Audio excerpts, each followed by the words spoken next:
তো প্রতি যারা যারা ভাতা থেকে টাকা অ্যাকাউন্টে আসে তো তাদের এখন ভেরিফিকেশান চাইছে। আর এই যে ভেরিফিকেশান সার্টিফিকেটটার নাম হচ্ছে ন্যাশনাল সোশ্যাল অ্যাসোসিয়েশন, যেটা এনএসএপি সার্টিফিকেট। এটা আপনি ঘরে মোবাইল দিয়ে বানাতে পারবেন, সেটা আপনার মোবাইল হোক বা আপনার পাড়ার যে কারোর মোবাইল দিয়ে আপনি বানিয়ে রাখতে পারেন। আর এই যে এনএসএপি সার্টিফিকেট, এই সার্টিফিকেটটা হচ্ছে যে যারা যারা ভাতা পায় না তাদেরকে এই সার্টিফিকেট দরকার হবে এখন। কারণ যেটা পশ্চিমবাংলায় নতুন সরকার আসার পর সব জায়গায় যাচাই এবং বাছাই চলছে। আজকাল তো অন্নপূর্ণা ভাণ্ডারে দেখতেই পাচ্ছেন, যেখানে অনেকজন বহুজন আবেদন করেছিল, কিন্তু কিছু লোকের পাশে অ্যাকাউন্টে টাকা এসে আবার কিছু লোকের অ্যাকাউন্টের পাশে টাকা আসেনি, আবার যাদের পাশে এসে এবং রিফান্ডও চাইছে অনেকজনের পাশ থেকে। তো সেরকম এখানে ভাতার ওপরে এখানে যাচাই এবং বাছাই চলছে। আর 2 মাস থেকে তো টাকা ঢোকেইনি, যেমন মে মাসে আর জুলাই মাসের টাকা তো আসেইনি। যারা যারা বিধবা ইয়া বার্ধক্য ইয়া প্রতিবন্ধী ভাতা থেকে টাকা আসতো, আর এবং প্রতিবন্ধী এবং বিধবা এবং বার্ধক্য ভাতার টাকা যেখানে 1000 টাকা পেতো, এখন 1500 টাকা করে আসবে, কিন্তু এখন যাচাই এবং বাছাই চলছে। আর ওই কারণে এখানে কিছু যাচাই এবং বাছাইয়ের মধ্যে এই সার্টিফিকেটটা লাগবে। যেমন কী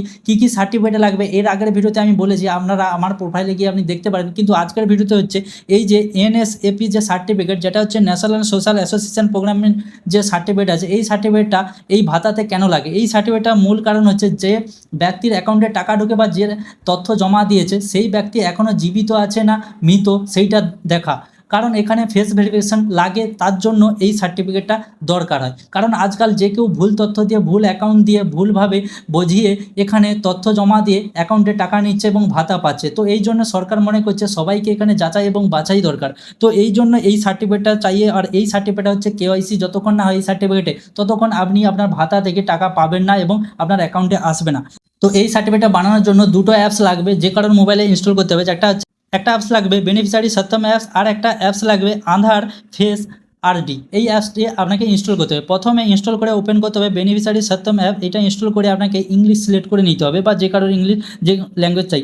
তারপরে এখানে প্রসেস টু ডিভাইস রেজিস্ট্রেশন, এইখানে আপনাকে ক্লিক করতে হবে। ক্লিক করার পর যার মোবাইল তার ডিটেলস এখানে দিয়ে দিতে হবে, বা যার অন্য কারোর ডিটেলস এখানে দিতে হবে, যার দ্বারা এখানে ভেরিফিকেশন হচ্ছে বা যার মোবাইল থেকে হচ্ছে। তো তার আধার নাম্বার এবং এখানে তার ডিটেলস ইমেল আইডি এখানে দিয়ে দিতে হবে। দেওয়ার পর ওই মোবাইল নাম্বারে একটা ওটিপি আসবে, দেওয়ার পর এখানে ফুল নাম দিতে হবে। তারপর এখানে একটা চেক বক্স পাবেন, ওই চেক বক্সে ক্লিক করে এখানে স্ক্যানে ক্লিক করতে হবে। তারপর এখানে আধার ফেস যে আরডি এইটায় ক্লিক করে ক্যামেরা ওপেন হবে। আর ওই ক্যামেরাটা দিয়ে যার মোবাইল তার ভেরিফিকেশন মানে যার আধার কার্ডটা এখনই দেওয়া হলো তার ভেরিফিকেশন এখানে করে নিতে হবে তার ফেস দিয়ে। আর ফেস দিয়ে ভেরিফিকেশনের সময় এখানে যে চোখটা ওইটাকে একবার আপনাকে বোঝাতে হবে, তাহলে এখানে ভেরিফিকেশন হয়ে যাবে এবং ফেসটা ভালোভাবে দেখাতে হবে। তারপর ভেরিফিকেশন হয়ে যাওয়ার পর এরকম ইন্টারফেস আসবে। তারপরে ওপরে যে সেন্ট্রাল গভর্নমেন্ট লেখা আছে এইখানে আপনাকে ক্লিক করতে হবে। ক্লিক করার পর এখানে 3য় নম্বর যে ন্যাশনাল সোশ্যাল অ্যাসোসিয়েশন প্রোগ্রামে যেটা এনএসএপি, এইখানে ক্লিক করতে হবে। ক্লিক করার পর এখানে বেনিফিশিয়ারি ভেরিফিকেশন এইটাই ক্লিক করতে হবে। ক্লিক করার পর এখানে ওই ব্যক্তির ডিটেলস দিতে হবে যার এখানে ভেরিফিকেশন হচ্ছে, যেমন কি যে যার অ্যাকাউন্টে ভাতা ঢোকে বা যার ভেরিফিকেশন তার এখানে তথ্য দিতে হবে, যেমন আধার কার্ড নাম্বার, মোবাইল নাম্বার আর ইমেল আইডি যদি আছে দিয়ে দেবেন। তারপরে এখানে চেক মারে ক্লিক করে ওই ব্যক্তির এখানে ফেসটা একইভাবে ডিটেক্ট করে নিতে হবে। নিলেই কি হবে, এখানে একটা সার্টিফিকেট জেনারেট হয়ে যাবে। আর ওই সার্টিফিকেটটা আপনি স্ক্রিনশট রাখতে পারেন বা এখানে ডাউনলোড করে নিতে পারেন। তারপরে এইটা যখন আপনি জেনারেট করবেন না, এইখানে যে একটা নাম্বার জেনারেট হয় বেনিফিশিয়ারি নাম্বার, সেই নাম্বারটা ওই অফিসওয়ালাদেরকে দিলেই বা যারা ভেরিফিকেশন করবে তাদেরকে দিতে হবে। সেটা সামনে পঞ্চায়েত প্রধান বা আপনার বিডিও অফিসে গিয়ে আপনি যোগাযোগ করে এই সার্টিফিকেটটা প্রদান করলে আপনার যদি টাকা না ঢোকে পেন্ডিং হয়ে থাকে, তাহলে ওই প্রবলেমটা সলভ হয়ে যাবে। তো আশা করি বুঝতে পেরেছেন এই সার্টিফিকেটটা দরকার হবে কোনো না কোনো দিন।